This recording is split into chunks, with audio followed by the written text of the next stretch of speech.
Hello, আমি আপনাদের সাথে আছি পলাশ চন্দ্র রায়। আশা করি আপনারা সকলেই ভালো আছেন এবং সুস্থ আছেন। আপনারা কি জানেন যে আপনাদেরকে এই যে এতগুলো ধারা লাগায় সাধারণত যে ক্রিমিনাল মামলাগুলো বা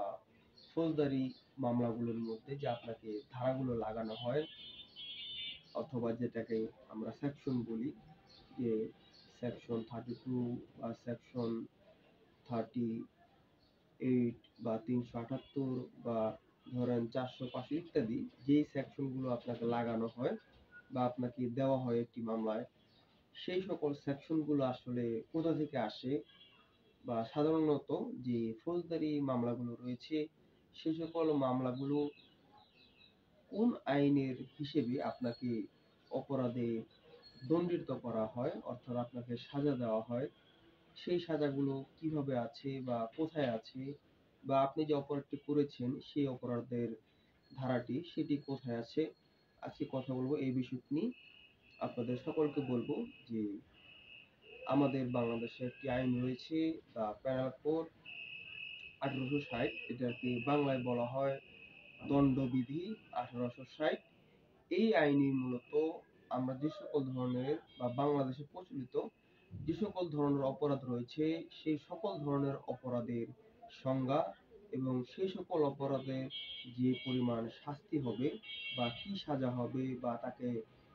ফাইন করা হবে বা জরিমানা করা হবে কিনা এই সকল কিছু লেখা আছে আমাদের এই দণ্ডবিধিতে বা পেনাল কোডে। অথবা এই যে অপরাধটি করেছেন আপনি সেই অপরাধটি উপাদানগুলো কি কি বা সেই অপরাধের ধরনটা কি বা সেই অপরাধের নামটা কি বা সেই অপরাধটা করতে গেলে কি কি থাকতে হবে বা এমনও যে কতটুকু সংখ্যা থাকতে হবে, যেমন 4 জন মিলে চুরি করলে সেটা ডাকাতি হবে নাকি 8 জন মিলে চুরি করলে সেটা ডাকাতি হবে, এই ধরনের সকল ধরনের ব্যাখ্যাই আমাদের এই পেনাল কোড বা দণ্ডবিধিতে দেওয়া রয়েছে এবং এই দণ্ডবিধি অনুসারেই আপনার সাজা হয়ে থাকে যে আপনি কতটুকু পরিমাণ সাজা পাবেন, আপনার ফাঁসি হবে না যাবজ্জীবন হবে নাকি 10 বছর 2 বছর 3 বছর ইত্যাদি বা আপনার কত টাকা জরিমানা বা ফাইন হবে, এই সকল ধরনের কিছুই নির্ধারণ করা থাকে আমাদের এই দণ্ডবিধিতে। আশা করি আপনারা এই ভিডিওর মাধ্যমে জানতে পেরেছেন যে আপনাদেরকে ধারাগুলো দেওয়া হয় সেই ধারাগুলো কোন আইনের সাধারণত ধারাগুলো দেওয়া হয়ে থাকে। আপনারা আপনারা জানতে পেরেছেন হয়তো যে আপনাদেরকে যে সাজাগুলো দেওয়া হয় সেই সাজাগুলো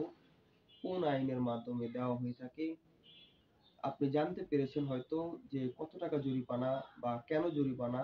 সেই বিষয়গুলো কোন আইনে থাকে সেই বিষয়গুলো জানতে পেরেছেন। আপনি জানতে পেরেছেন যে আপনি যে অপরাধটি করেছেন বা যে ধরনের অপরাধটি করেছেন সেই অপরাধের যে নামটি সেই নামটি কি ধরনের হবে সেটিও নির্ধারণ করে দেয় আমাদের এই পেনাল কোড। আপনি জানতে পেরেছেন যে আপনি যে অপরাধটি করেছেন বা কোন অপরাধটি হলেই কোন অপরাধের কি কি পরিমাণ উপাদান বা সেই অপরাধটি সংঘটিত হতে হলে কি কি থাকতে হবে সেটির মধ্যে সেই বিষয়গুলো বলেছি এবং আশা করি আপনারা সেই বিষয়গুলো জানতে পেরেছেন। ভিডিওটি এতক্ষণ পর্যন্ত দেখার জন্য আপনাদের সকলকে ধন্যবাদ। দেখা হবে নতুন কোনো ভিডিওতে, নতুন কোনো আইনের টপিক বা অন্য কোনো কথা নিয়ে। সে পর্যন্ত সবাই সুস্থ থাকুন, ভালো থাকুন, নিরাপদে থাকুন, সচেতন থাকুন।